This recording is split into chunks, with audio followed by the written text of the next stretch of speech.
नमस्कार दोस्तों, विज्ञान क्लासेस के यूट्यूब चैनल में आपका बहुत बहुत हार्दिक स्वागत है। मैं हूं फिजिक्स एजुकेटर आदित्य पंडित, आपका तहे दिल से स्वागत करता हूं। हम पढ़ रहे थे फिजिक्स। हमने पहला चैप्टर एनसीईआरटी, केवीएस और CBSE, RBSE, most of RBSE पे बेस्ड है, ठीक है। हालांकि सभी सिलेबस इसमें शामिल है। तो हम उसका पहला चैप्टर पढ़ रहे थे विद्युत आवेश व क्षेत्र, जिसके हमने 9 पार्ट कंप्लीट कर लिए थे। ये आपका अगला पार्ट है। पिछले भाग में हमने पढ़ा था कि अक्षीय रेखा पर विद्युत क्षेत्र की तीव्रता कैसे निकालते हैं, और आज हम सूत्रपात करेंगे निरक्षीय रेखा पर विद्युत क्षेत्र की तीव्रता। तो आइए शुरू करते हैं। देखो, मान लिया कि अपने पास ये कोई द्विध्रुव है, ठीक है, ए और बी, ठीक है। इन दोनों के बीच की डिस्टेंस क्या होनी चाहिए? 12, जो कि न्यूनतम होनी चाहिए। यहाँ पे कोई पॉइंट है जो कि निरक्षीय रेखा पे है। ये क्या होती है? आपकी निरक्षीय रेखा, निरक्षीय रेखा होती है ये, ठीक है। तो ये कोई पी पॉइंट है जिस पे क्या है? प्लस क्यू नोट, यानी कि परीक्षण आवेश है। आ गया समझ में? चलो, तो ये क्या करेगा? इस पे फोर्स लगा रहा है और ये इस पे भी फोर्स लगा रहा है। अरे भाई, अगर एक चुंबक को आप यहाँ पे रख दोगे, ठीक है, और यहाँ पे 2 कील रख दोगे, तो क्या करेगा? ये सीधी सी बात है, दोनों कीलों को यह खींचेगी। तो लेकिन यहाँ पे क्या होगा कि यह तो नेगेटिव है, यह पॉजिटिव है, जिसकी वजह से ये तो इसकी तरफ आकर्षित होगा, लेकिन ये इसके प्रतिकर्षित होगा, ठीक है। तो मैं इसको इस प्रकार से कर दूं। अच्छा, यहाँ पे आ जाएगा ये थोड़ा इस, ठीक है, ये ऐसा है, दिखा नहीं अभी है, तो यह इस दिशा में हो जाएगा। आ गया समझ में? आगे चले, चलो। तो इसकी फील्ड इंटेंसिटी किस तरफ हो जाएगी? इसकी फील्ड इंटेंसिटी हो जाएगी इस दिशा में, क्योंकि जिस दिशा में बल लग रहा है, बल की दिशा होगी वही इलेक्ट्रिक फील्ड इंटेंसिटी की दिशा होगी, और ये आपका इलेक्ट्रिक फील्ड इंटेंसिटी की दिशा है। ओके, कोई दिक्कत नहीं है। चलो, हाँ, एक चीज़ यहाँ पे मैं इसको ओ मान लेता हूँ, तो जिसकी वजह से ये क्या हो गया अपना एल, यह भी एल हो गया, ठीक है। अब आगे चलते हैं। आगे क्या कहता है कि सबसे पहले हम ई बी की निकाल लें या ई ए की निकाल लें? चलो, ई ए की निकाल लेते हैं। तो ई, सबसे पहले ई का हमें पता है के क्यू अपॉन आर स्क्वायर, पता है हमें, है ना, के क्यू अपॉन आर स्क्वायर। तो E A is equal to K Q upon, अब ये जो आर, देखो आर इन दोनों के बीच की डिस्टेंस है, ठीक है। इन दोनों के बीच की डिस्टेंस को हम मान लिया पी ए का स्क्वायर है, और डायरेक्शन क्या है इसकी? पी से ए की दिशा में, ए की ओर, ठीक है। समीकरण नंबर 1। अब समीकरण 2 के लिए हम ई बी को निकालेंगे। ई बी के लिए हम सेम वही सिस्टम अपनाएंगे कि के क्यू अपॉन बीच की डिस्टेंस क्या है इनकी? पी बी का स्क्वायर। अब देखो डायरेक्शन क्या है? बी से पी की ओर, क्यों? क्योंकि ये इस दिशा में है, तो बी से पी की ओर। समीकरण नंबर 2। चलो, यहाँ तक कोई दिक्कत आई होप आपको नहीं होगी। अब देखते हैं आगे। मान लिया कि इनके बीच की डिस्टेंस है अपने पास, अब ये देखो ये ओ है, तो ये मान लिया अपने पास कि ये कोई आर डिस्टेंस पे यहाँ पे है ना। अब हमें क्या करना होगा? एक तो पी ए और पी बी की वैल्यू निकालनी है। तो वो किस प्रकार से निकालेंगे हम? वो हम इस प्रकार से निकालेंगे कि ये देखो, त्रिभुज बी ओ पी एक राइट एंगल ट्रायंगल है, यहाँ पे 90 डिग्री का कोण बन रहा है। तो यहाँ से पाइथागोरस प्रमेय को ये संतुष्ट करेगा। तो पाइथागोरस प्रमेय क्या कहती है कि कर्ण स्क्वायर इज इक्वल टू आधार स्क्वायर प्लस लंब स्क्वायर, है ना। तो कर्ण क्या है यहाँ पे? ये रहा कर्ण बी पी का स्क्वायर, और आधार क्या है यहाँ पे? ये रहा एल, एल स्क्वायर, और लंब क्या है? ये रहा लंब, तो आर स्क्वायर। तो अपने पास बी पी क्या आ गया? L square plus R square. यदि हम बी पी को निकालेंगे तो अपने पास L square plus R square under root में प्राप्त हो जाएगा। सेम ऐसा का ऐसा इसी प्रकार क्या हो जाएगा? पी ए भी हमें क्या मिल जाएगा? पी ए स्क्वायर भी हमें same L square plus R square, अतः P A is equal to under root R square plus L square मिल जाएगा। आ गया समझ में? जैसा ये वाला था सेम ऐसा कैसा ये वाला है, ठीक है, सिर्फ डायरेक्शन ही तो चेंज है ना। अब देखो, तो यहाँ से हमें क्या मिल जाएगा, ई A is equal to K Q upon B P, है ना। अच्छा पी ए, इसमें पी ए काम आएगा। पी ए क्या है, R square plus L square, और डायरेक्शन है इसकी पी से ए की ओर, है ना। और यह समीकरण नंबर 3। और ई बी इसी प्रकार के Q upon R square plus L square क्या हो जाएगी, बी से पी की ओर, समीकरण नंबर 4। चलो जी, अब देखो यहाँ पे एक आपको कथन लिखा देता हूँ मैं कि समीकरण 1, समीकरण 3 और समीकरण 4, समीकरण 3 और समीकरण 4 का सूत्र देखो सेम सा है, सेम है, एकदम सेम है ना, यानी कि इनका मैग्नीट्यूड सेम है, इनका परिमाण सेम है, इनकी वैल्यू सेम आएगी।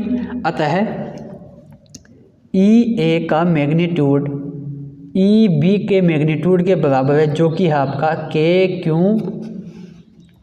Upon R square plus L square.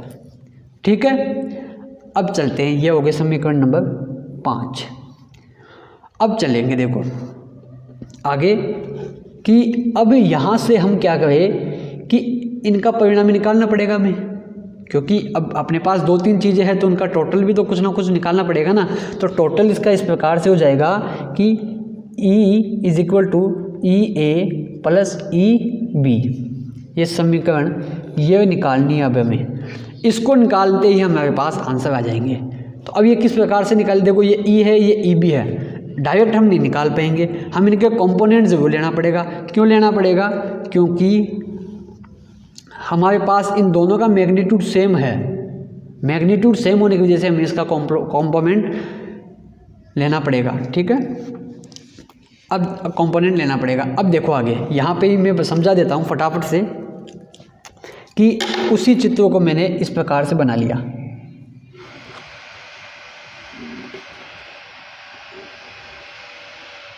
उसी डायग्राम को मैंने ए बी है, ये टोटल डिस्टेंस 2L है, बीच में अपने पास O है, ये L हो गया, यह भी L हो गया।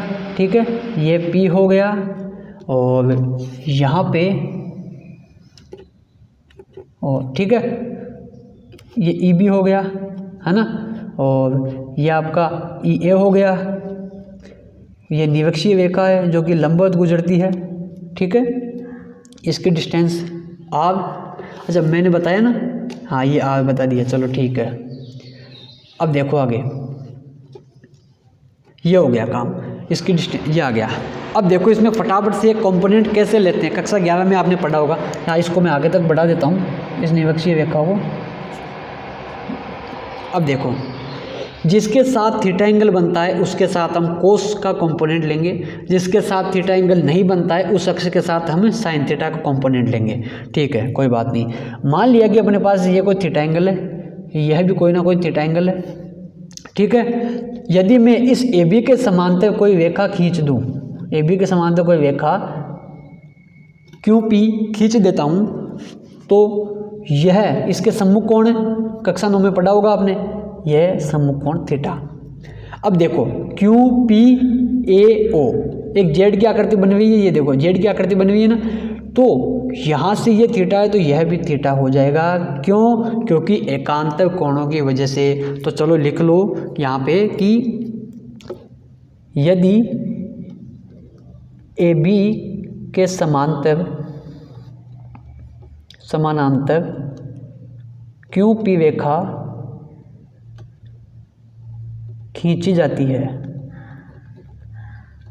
तो कोण ए इज इक्वल टू कोण पी एकांतर कोण है, एकांतर कोणों की वजह से वाई। ठीक है, और कोण बी और कोण आपका ये पी, कौन सा वाला, ये ई ए ई बी पी क्यू, ये वाला कोण। ठीक है, ये हो गया आपका सम्मुख कोणों की वजह से, सम्मुख कोण। ठीक है, आ गया समझ में। अब देखो कंपोनेंट कैसे आएगा, जिसके मैंने बताया जिसके साथ थीटा है उसके साथ कोस का कंपोनेंट है, यानी कि ई बी कोस थीटा। इसके साथ थीटा है ई ए, क्योंकि ये देखो ई ए के साथ इसके साथ थीटा है तो ई ए कोस थीटा, जिसके साथ नहीं है ई बी साइन थीटा, और इसके साथ इसका नहीं है तो ये हो जाएगा ई ए साइन थीटा। अब देखो यहाँ से ये वैल्यू और ये वैल्यू सेम है, देखो ये देखो यहाँ पे सेम है ना दोनों, तो सेम होने की वजह से क्या होगा, इनमें ये दोनों सेम है और ये दोनों विपरीत दिशा में भी है, जिसकी वजह से ये एक दूसरे को कट कर देंगे। समझ में आ गया, एक दूसरे को इसने काट दिया। अब चलते हैं आगे। आगे देखो क्या कहता है ये कि वो हमने निकाल दिया, तो अब हमें उस समीकरण में इनको रखना है ई ए प्लस ई बी, जो कि अपने पास समीकरण थी ना उसमें। तो ई ए क्या है अपने पास, E A cos theta, E B cos theta. क्यों? क्योंकि ये दोनों तो कट गए तो बचा क्या, अब ये दोनों बच गए। तो आ जाओ देवी किसमें, ये ई है तो यहाँ से इस एक के अंदर में कोस को कॉमन ले लूँ और ई ए निकाल लूँ, तो K Q upon R square plus L square plus K Q R square plus L square. ये तो सब सेम आ गए तो कोई बात नहीं, आगे इसको जोड़ दो, सॉल्व करते रहो। 2k Q upon R square plus L square. चलो जी, ये कौन सी वाली समीकरण हो गई, ये समीकरण अपनी 6, समीकरण नंबर 6, ठीक है। अब इस 6 समीकरण से यहाँ से यदि मैं कोस थीटा की वैल्यू निकाल लूँ तो मेरे पास सब कुछ हो जाएगा काम, थीटा निका। तो ये देखो, हाँ थोड़ा सा राजस्थानी है तो राजस्थानी भाषा निकल जाती है। तो यहाँ से देखो, तो कोस का अर्थ क्या होता है, लाल बटा कक्का से, लाल बटा कक्का, साइन कोस, तो कोस क्या होता है, आधार बटा कर्ण। कक्षा 10 में आपने अच्छे से पढ़ा होगा इसको, प्रश्नावली 3 में शायद। तो आधार क्या है, अब इस वाले में देखो, ये आधार ये रहा, आधार ये रहा, ये आधार हो गया, ये लंब हो गया, ये आर वैल्यू थी अपने पास, ठीक है, आर थी ना, तो आधार हो गया एल और ये हो गया अपना लंब, और ये हो गया इसका कर्ण। कर्ण कैसे निकाला था, ये क्या थी, पी बी है, और पी बी का अपने पास मान क्या आया था, ये रहा, ठीक है। तो मैं यहाँ पे इसको लिख देता हूँ, तो ये हो गया अपने पास एल बटा under root L square plus R square. ये कोस थीटा की वैल्यू आ गई। चले आगे, चलो।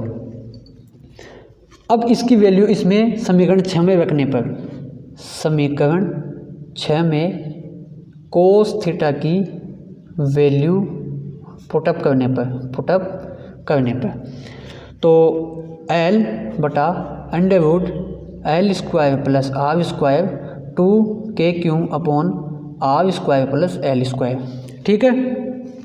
तो E इज इक्वल टू ये हो जाएगा आपका 2k क्यू एल अपॉन, इन दोनों को गुणा करेंगे हम तो अपने पास क्या मिल जाएगा, R square plus L square की पावर 3/2। कैसे? क्योंकि इसके पावर 1/2 है, इसके ऊपर पावर 1 है। अगर आधार समान है तो घाते जुड़ जाएगी, तो 1 प्लस 1/2 ये इनके घाते हैं, ये L square plus R square की घात है, तो ये अपने पास 3/2 हो जाएगा, ठीक है। आगे समझ में कोई दिक्कत नहीं है।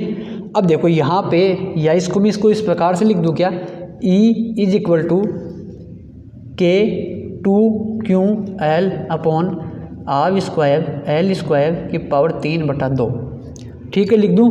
तो यहाँ से देखो ये वाला आपको क्या मिलता है, P, जो क्या का, ये P वाला बिंदु नहीं है, ये है विद्युत द्विध्रुव का सूत्र, ठीक है। तो यहाँ से हमें क्या मिल जाएगा अब, E is equal to K P upon R square plus L square की पावर 3/2। जय श्री राम। आ गया समझ में, कोई दिक्कत नहीं है। अतः यही आपका सूत्र, ये वाला यही आपका सूत्र हमें प्राप्त हो गया। निरक्षीय रेखा में विद्युत क्षेत्र की तीव्रता में मिल गई ना। अब देखो, एक कंडीशन जो हमने उसमें लगाई थी वही कंडीशन इसमें लगाएंगे। यदि ये वाला आर इस 12 से बहुत बड़ा हो, मतलब कि यह बहुत बड़ा हो इस एल से, देखो ये तो सब पहले से ही छोटा है, क्योंकि द्विध्रुव की परिभाषा क्या होती है कि न्यूनतम दूरी होनी चाहिए, तो ये बहुत छोटी दूरी है, और मान लिया उससे भी ये बहुत ऊपर हो, तब हम क्या करेंगे।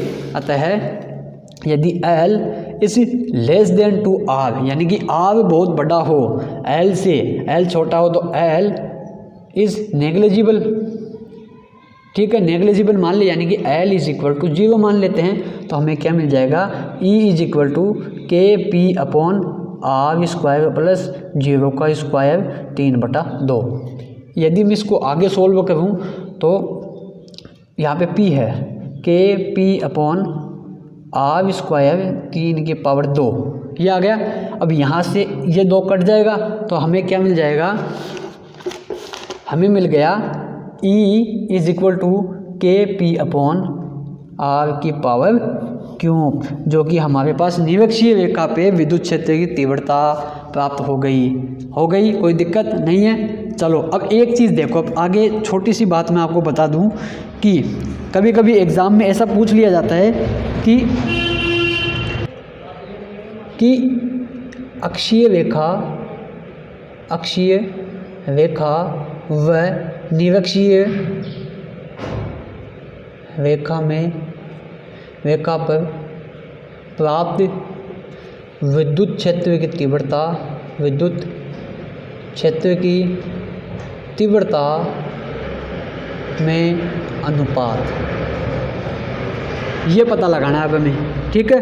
तो वह किस प्रकार से, मान लिया ई अक्षीय, ठीक है, जो क्या आती है अपने पास 2kp अपॉन आर क्यूब। ई निरक्षीय जो अपने पास क्या है kp अपॉन आर क्यूब, ठीक है। अब इनका अनुपात निकाल लो, तो ई अक्षीय बटा ई निरक्षीय is equal to 2kp upon R cube, kp upon R cube, ठीक है। तो मैं इस समीकरण को मैं इस प्रकार से लिख दूं, 2kp अपॉन आर क्यूब गुणा आर क्यूब बटा kp, ये देखो इस प्रकार से, क्योंकि देखो अगर ये नीचे से ऊपर जाएगी ना, है ना, तो अंश हर में बदल जाता है और हर अंश में बदल जाएगा। तो ये कट गया, बचा गया अपने पास 2/1, यानी कि ई अक्षीय बटा ई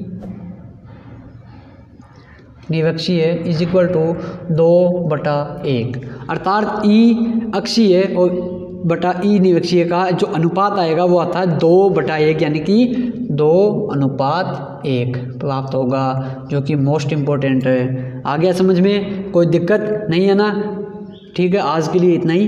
कल हम पढ़ेंगे एक समान विद्युत क्षेत्र में विद्युत द्विध्रुव पर बल तथा बलाघूर्ण।